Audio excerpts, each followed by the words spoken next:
Hello' everyone, কি খবৰ সকলোৰে?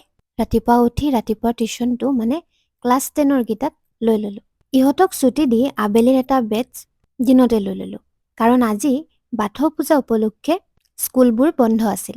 সেয়ে ভাবিলোঁ আবেলিৰ এটা বেটছ কমায়ে থওঁ, আবেলি অলপ শুবও পাৰিম। তাৰ পিছত মাৰ ভাষাত মোৰ বেকাৰ কাম কিবা এটা বনাম বুলি পেলাই থোৱা কাৰ্টুনৰ টুকুৰা এটা কাটি ল'লোঁ। কি বনাম সেইটো এতিয়াই ক'ব নোৱাৰিছোঁ। কাৰণ এতিয়ালৈকে ময়ো ভবা নাই কি বনাম, মাথো কালাৰহে কৰি গৈছোঁ। ক'ৰবাত পাইছিলোঁ পাষ্টৰ পৰা ফিউচাৰলৈকে সকলো কথা ভাবাৰ পাৰফেক্ট প্লেচ হেনো বাথৰুম।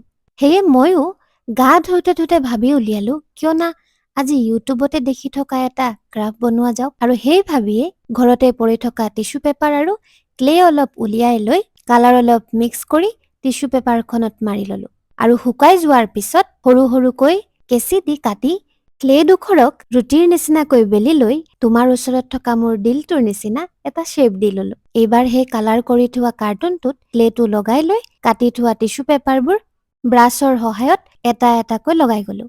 বাকী থকা ক্লেবোৰ দিও এটা সৰু দিলৰ লগত আই লাভ ইউ বুলি লিখি দিলোঁ। এয়া লোৱা, কিমাননো আৰু পুৰণা দিলটো লৈ থাকিবা, অলপ মডিফাই কৰি দিলোঁ। ভালকে ৰাখিবা দেই।